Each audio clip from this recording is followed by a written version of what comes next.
If you want to see more quick tips for your favorite Clash Royale cards, please subscribe and hit the bell. Let's start the countdown.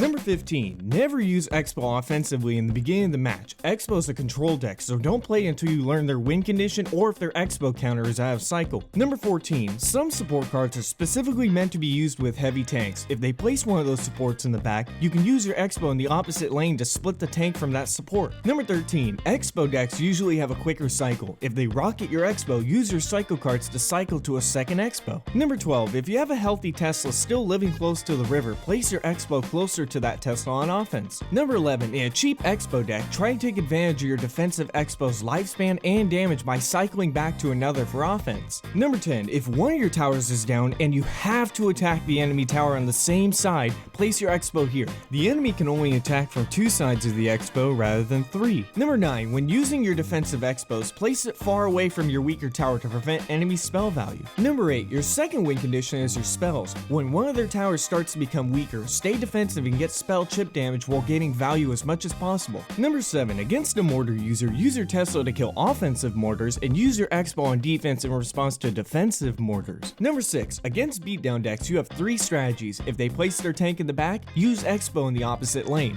If they use a support in the back and tank up front, defend and counter push. If things get too rough, draw the match by staying defensive. Number 5. Against golem decks, you can use a Tesla to kill the golem and kite the support cards with an ice golem. Number 4. Against heavy spell bait, place the Xbow in the middle for crowd control and take advantage of the cheap aspect of your deck to cycle back to another heavy spell. Number 3. Use your Xbow on defense if the enemy is using these spawners, uses graveyard, or has a squishy deck and is at a damage lead. After the attack, cycle back to a new Xbow. Number 2. Against Lava Loon, place your Xbow in the same lane as Lava Hound. Since the Hound attacks from range, the supports will go in front of the Hound and get targeted by the tower first. And number 1. The enemy may try to distract the Xbow by placing their tank in the opposite lane. If so, use the edge of the log or tornado to move the tank out of the Xbow's range.